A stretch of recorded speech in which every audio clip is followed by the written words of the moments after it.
Gabi mga kaisyo ng bayan at ating sinilip itong caucus ng Team Kiko Esguera mga kaisyo ng bayan.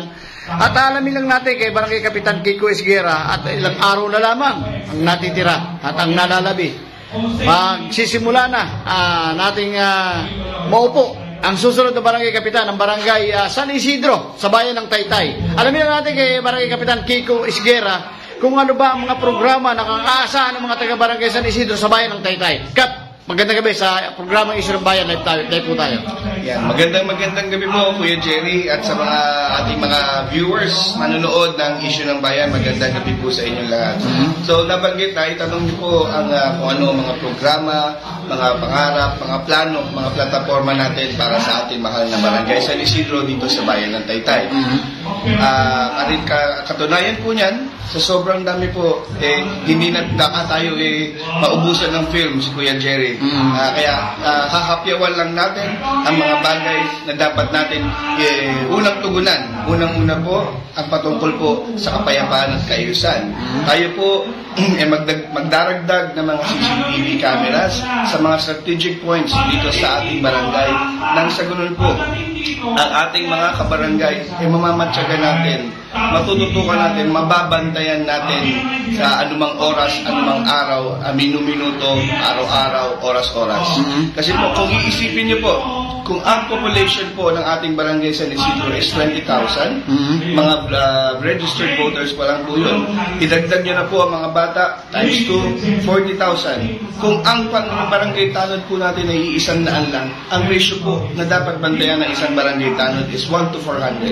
Hindi po kaya ng isang barangay tanod na magbantay ng ganung karaming katao. So, ang solusyon, ang nakikita po namin solusyon dyan, ay pagdaragdag ng mga CCTV cameras upang sa ganun, mabantayan natin, matutukan natin, at matutukan natin ang ating mga kabarangay dito sa Isidro. Nakakalungkot pong aminin o nakakalungkot pong tanggapin na meron naman po tayong mga CCTV cameras dito sa ating barangay. Ngunit ang mga CCTV cameras is for review purposes nila. Review purposes na pag may nangyari dito, saka na lang po natin tinitignan o saka na tayo umaasa na makita, makilala ang mga kawatan na gumawa ng krimen dito sa ating barangay. Aayusin po natin yan, papagandahin po natin yan, gagawin natin modern ng ating barangay command centers at lalagyan natin ng 24 oras na tanod na nagbabantay oras-oras, minuto. Nang sa ganun po, may umaali-aligid pa lang, may kahina-hinala pa lang pong mga tao sa isang lugar dito sa ating barangay, mapupuntahan na po, mapapabaan po ng ating mga barangay tayo. At ganoon din ang napakagandang programa na 3-number hotline na magiging malaking tulong po upang madaling tandaan ng ating mga barangay ang numerong dapat nilang tawagan sa oras ng kanilang pangangailangan. Siyempre, nandiyan din po ang programa para sa edukasyon na mas papalawigin pa natin upang sa ganun ang mga kabataan na mahihirap, bigyan natin pag-asa na may ihahapon ng kanilang pamilya sa kahirapan.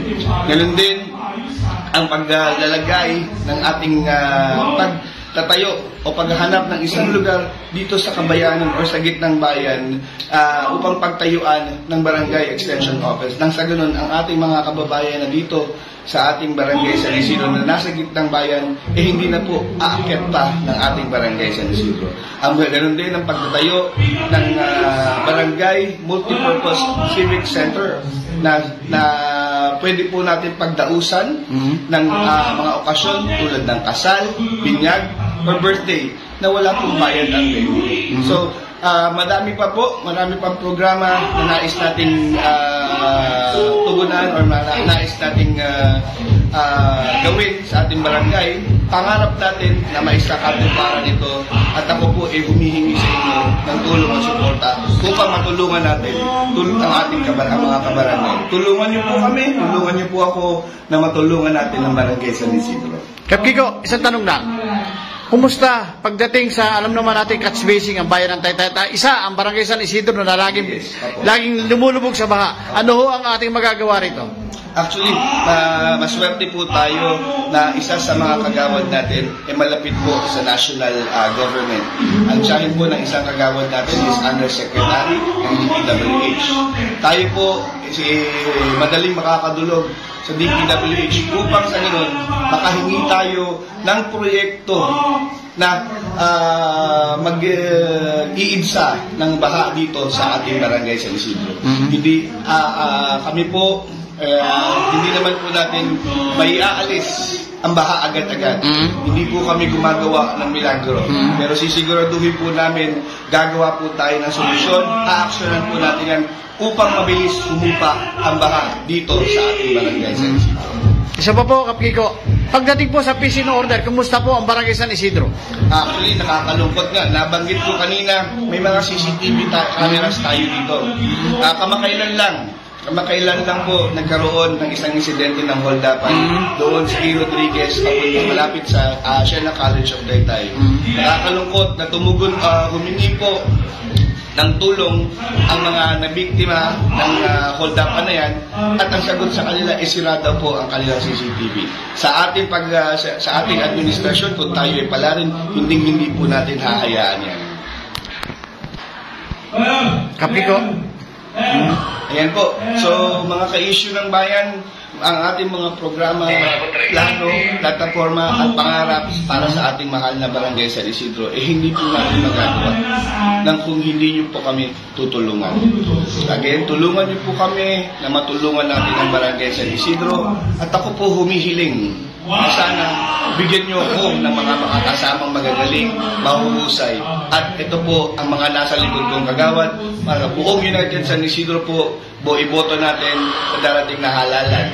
Diyan po ang kagawad Ryan Tolentino, kagawad Alison Lopez, kagawad Prince Andaya, kagawad Steph Cabral, kagawad Odit Cabilin, kagawad Nery Bonavente, at kagawad Jean Sapanta. Ganun na rin, kung mahal natin ang ating mga kabataan, ang ating mga anak, ang ating mga apo, ipag-ubayan o ipaubayan nyo na po sa ating mga kabataang leaders ng ating Smile Kabataan San Isidro, na sila SK Kagawad Pao Aguilar, SK Kagawad Danilo DJ Cruz, SK Kagawad Brian Carlos, SK Kagawad Brix Dulumen Vicente, SK Kagawad Miko Saflor, at SK Kagawad Monique Cabling. Muli, kami po humihiling, nagsusumamo, tiklop tuhod po na nakikiusap na subukan niyo po kami. Hindi po namin bibiguin o hindi po namin sasayangin ang inyong boto. Okay, mga ka-issue ng bayan, maraming salamat, Kap Kiko. At sa ngayong October 30, sa susunod ay makita-kita muli tayo. Mga ka-issue ng bayan, yan po ang magbabago ng sistema ng barangay San Isidro sa bayan ng Taytay.